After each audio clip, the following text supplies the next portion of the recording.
Welcome to the First Peoples Gallery at the Natural History Museum of Utah. Here we explore the stories of the prehistoric people who lived in the Colorado Plateau and the Great Basin. Did you know that people have lived in Utah for over 10,000 years? Life looked a little different back then. We can learn a lot from prehistoric people on how they harvested, gathered, and preserved lots of different types of foods. Ancient people had a tricky challenge that they had to deal with. They had to find their food that they needed. If they wanted something like fish or eggs, duck eggs, not chicken eggs, they'd have to go where those were, which was a wetland. If they wanted bison, they'd have to find the bison out in the plains.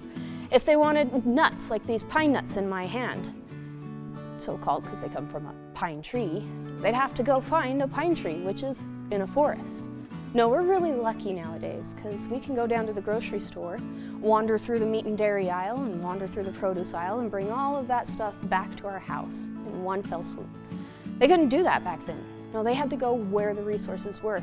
They'd have to travel from one climate to another. Now, think about Utah's climate. What's the majority of Utah? We're a desert, right? And if you want nice, open, sunny spaces to grow things like corn or beans, or if you want to catch critters like lizards or crickets, yeah, they ate crickets. That's a great place to find those things, but deserts don't have a large variety of resources in them, so they'd have to travel to another climate. Now, luckily here in Utah, we have a really amazing geological feature that helps us travel from one climate or habitat to another very quickly.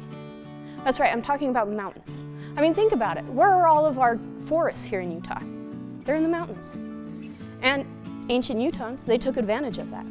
They could be down here in the valley growing corn, but within a day's journey, they could be up in a forest hunting deer and gathering wild plants. Here in Utah, we started to domesticate plants, or as we call it today, farming. And they domesticated things like corn and beans and squash. In fact, take a look at this squash right here. It's an ancient Puebloan squash from about 1,000 years ago from down south in Utah.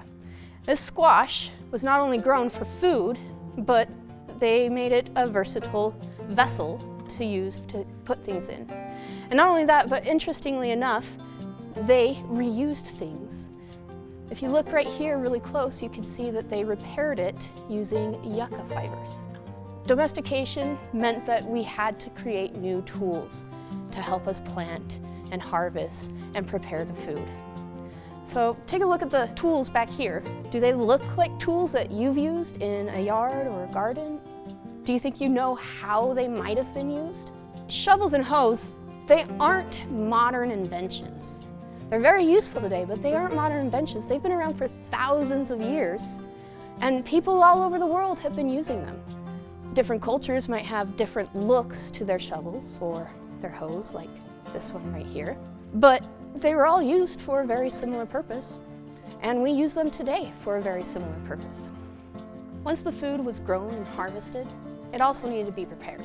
This tool may look like just a plain old rock, but it's actually what we call a metate, or a grinding stone. And if you look, it's got that nice divot inside there, and there's a rock inside of it. That rock inside is called a mano. And what people would do is they would take grains or corn or seeds, and they would put it inside that little divot, and they would grind it by hand with that mano. Now, this is pretty cool. People still use this all around the world today. Today, we can buy almost any type of food any time of year, but food is actually grown seasonal. For Utah's first peoples, in the wintertime, it meant that hunting was limited and that there were also a lot of foods that they couldn't gather or plant. So with this, they needed to prepare and look ahead to the future. Archaeologists observe modern-day Native Americans and the methods that they use for different preservation techniques. They also look at historical evidence from early trappers. Archaeologists in eastern Utah actually found a prehistoric pot that was full of salt. From this, we can hypothesize that one of the early preservation methods was salt.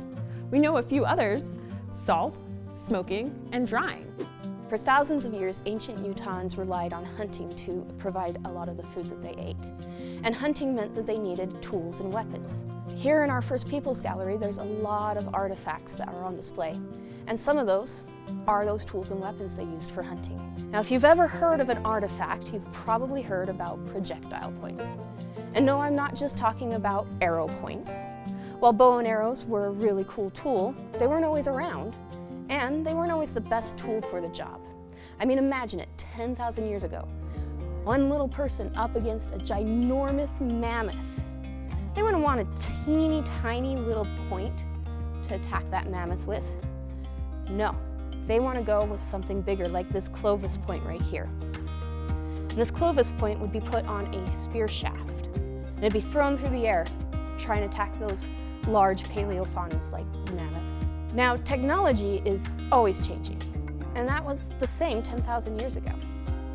They found that they had a problem with the spears that they were using. They were good at taking down mammoths, but they couldn't throw them very far. And they didn't want to get closer to the mammoth, clearly. So eventually, technology caught up, and people did what they do, they invented. And they invented what's called an Atlatl. Now, if you've ever been to a dog park, you've seen people throwing balls. With their hand, it doesn't go very far. But if you see them using one of those chuck-it sticks, that's a lot like an Atlatl. It's used as like an extension of the hunter's arm, and it helps them throw spears or darts further.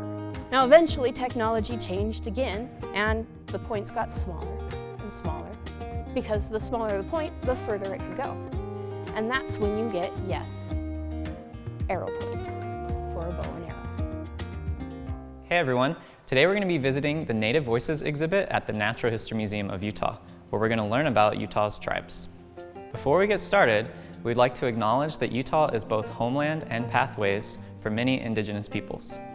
We acknowledge that the ancestral and contemporary sovereign nations are the original stewards of these lands.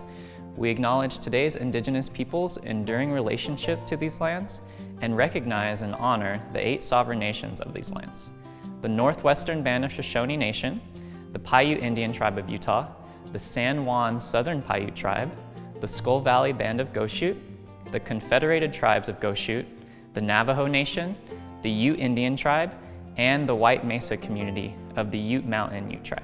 As we take a walk around the circle, let us be reminded that the Indigenous perspective of Utah is current and ever-changing with the times. Indigenous people have been in North America and thrived for millennia, always changing and adapting. Try to envision America before reservation boundaries, with thousands of unique cultural communities and hundreds of different languages. Indigenous people have always been here. They have survived through peace and war, change and removal, tragedy and renewal, and still they remain today. Tied to identity through land and kin relationships, Indigenous culture and identity in Utah are rooted in language. For instance, dialects in Ute, Paiute, Goshute, and Shoshone share many similarities. These specific languages, all unique in their dialects, are related in what linguists call Numic languages in the Uto-Aztecan language family. Navajo, on the other hand, are as different in language as they are in culture, as Navajos speak a language branching from the Athabascan language family. Indigenous languages and culture are all deeply tied to the land and place, as well as their relations. Oral histories preserve values and traditions passed on through generations. Each story is deeply tied to identity and used to teach values and traditions. Stories matter, and in Indigenous cultures are an important part of the community. Many of Utah's Indigenous cultures extend past the boundaries of states, where seasonal travel creates a relationship between people and land. The Utes hunted and traveled widely throughout the Intermountain West, including Utah and Colorado. Shoshones fished and hunted in the western mountains of Wyoming and Idaho, and then into the Great Basin of Utah and Nevada. Goshutes and Paiutes followed seasonal rounds across the deserts and mountains of Utah, Nevada, and Arizona. Navajos hunted, gathered, and farmed within their homeland between 4 sacred mountains in Arizona, New Mexico, Colorado, and Utah. With the arrival of Europeans came dramatic changes for Indigenous peoples.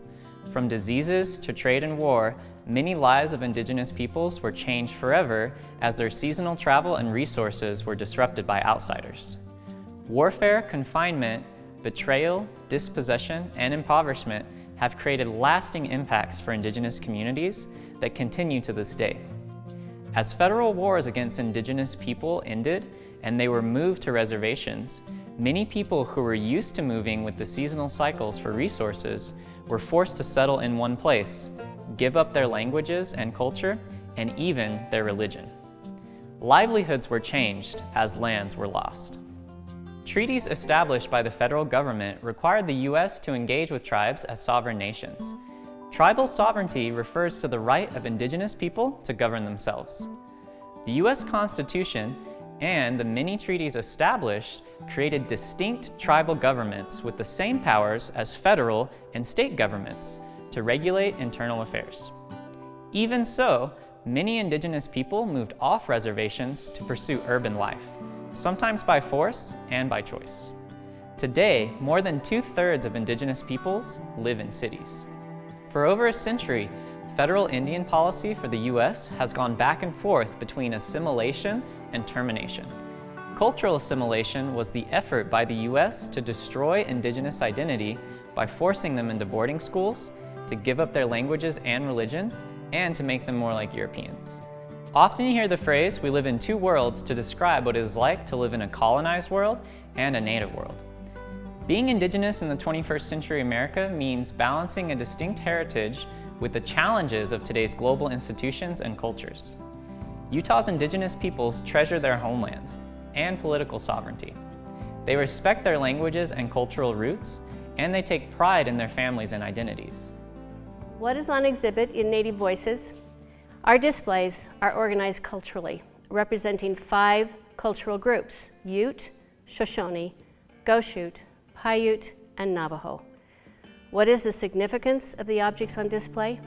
What do they tell us about these cultures and how they made their homes in Utah in the past and today? All of the objects show the many ways in which Utah's indigenous people have adapted to Utah's unique environments in order to get food, make clothing and shoes, take care of their families, and produce beautiful art. They represent technology, which we define as a way of making or doing something passed down through generations, which we identify as material culture.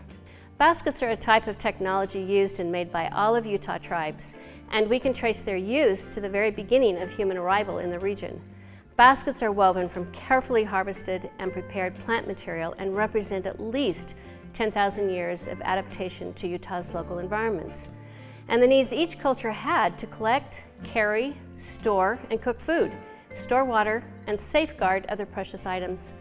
While many baskets are produced for utilitarian purposes, some are also works of art. Many basket makers make baskets to sell as well as for their own use. Another technology that all Utah tribes share is cradles. Some groups make basketry cradles, while others use wood to make cradle boards.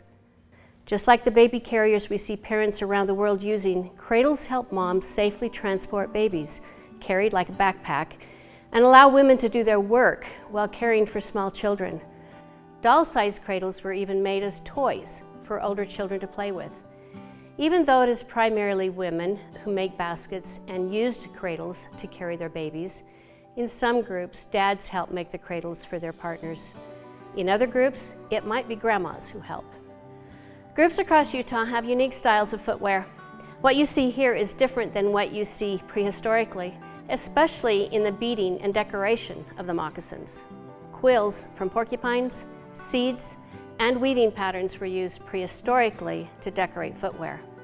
When glass beads were introduced by European traders, Native Americans incorporated the bright colors and beauty of the beads in their objects they made, and this is especially noticeable in the footwear. Groups across Utah have adopted their own characteristic patterns and colors. There are several renowned beadwork artists in Utah whose work is collected internationally. There are diverse styles of traditional textiles and clothing across Utah that vary depending on the climate that groups lived in historically and the materials available to them. The Paiute and Shoshone made and wore cozy rabbit skin blankets to keep warm in the winter. Other clothing, like this Shoshone dance regalia, is made for special occasions, ceremonies, or dances.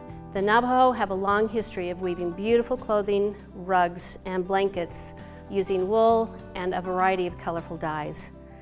The designs have changed over time according to the weaver's artistry and preferences, availability of natural and commercially produced dyes, and requests from trading posts selling rugs to tourists brought to the area by railroads.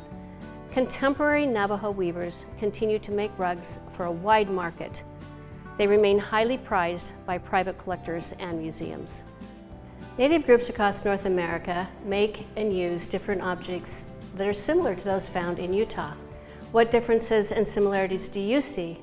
How might these differences be the result of adaptations to different ecologies and ways of making a living?